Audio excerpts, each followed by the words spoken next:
गोंडवाना गाना सुनने वालों को मिक्सर सुरेश मरकाम का गाना गाना सेवा जोहार।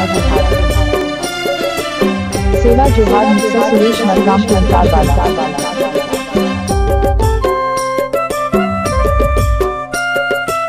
आप सुन रहे हैं YouTube channel D J mixer Suresh Markam टंकार वाला।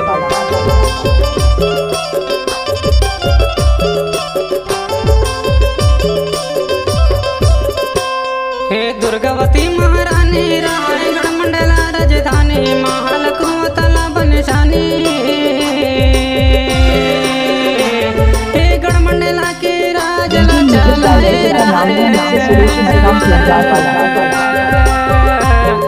दुर्गावती महारानी रायगढ़ मंडला राजधानी महालक्ष्मी बनशानी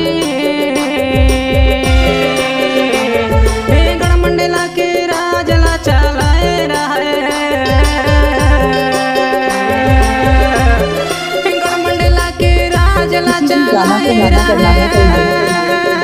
रानीगढ़ मंडला के राजला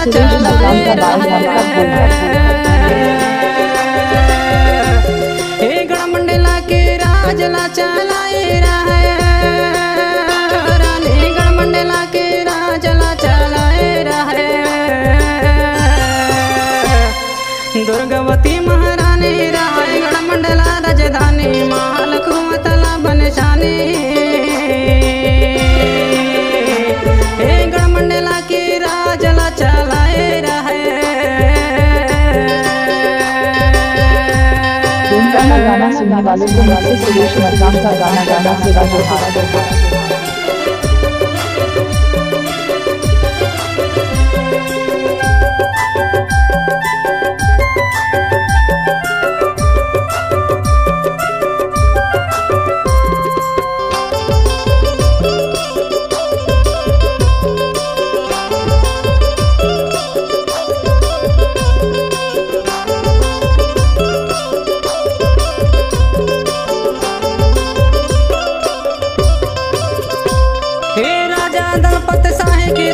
दुर्गावती महारानी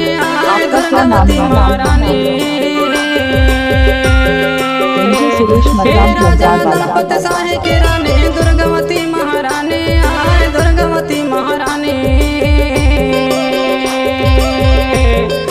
एक पुत्र रहा वीर नारायण एक पुत्र रहा वीर नारायण दुर्गावती संतानी गढ़ मंडला के राजला चलाए रहे दुर्गावती महारानी रायगढ़ मंडला राजधानी महालक्ष्मी बनशानी गढ़ मंडला के राजला DJ name Suresh Babu DJ name Suresh Babu DJ name Suresh Babu DJ name Suresh Babu.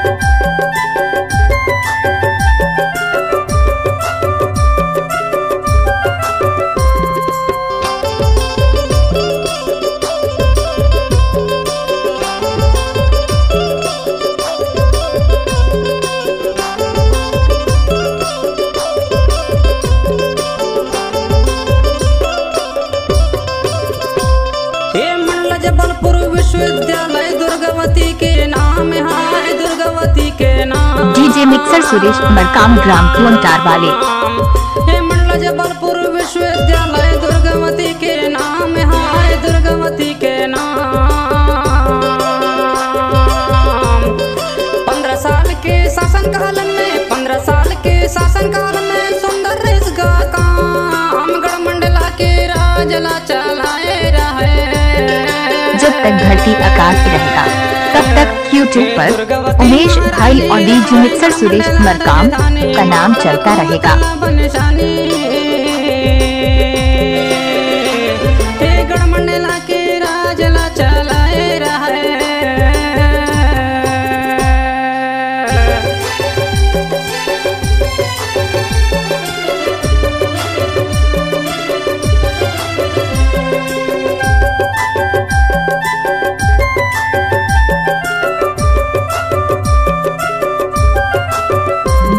Director का नाम है सुरेश मरकाम टंकार वाला।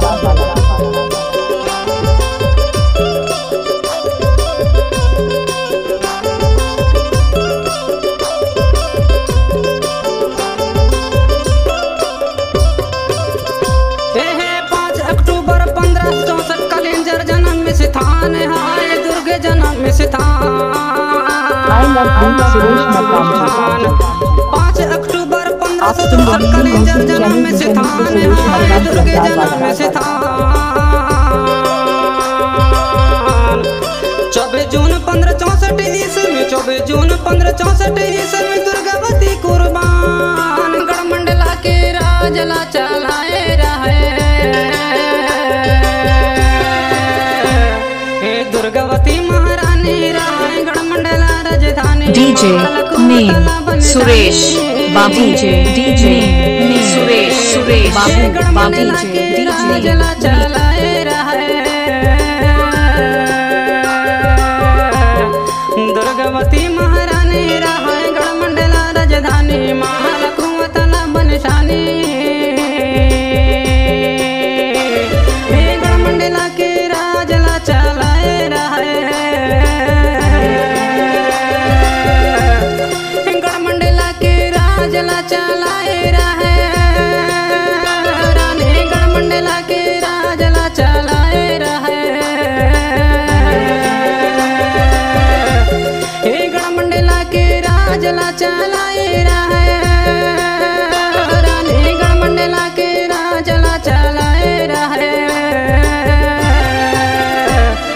दुर्गावती महारानी राय गढ़मंडला राजधानी महालक्ष्मी बनशानी गढ़मंडला के राजला चलाए रहे गढ़मंडला के राजला चलाए रहे गढ़मंडला के राजला चलाए रहे गढ़मंडला के राजला चलाए रहे गढ़मंडला के राजला चलाए रहे आप सुन रहे हैं सुरेश मरकाम की अंदाज वाला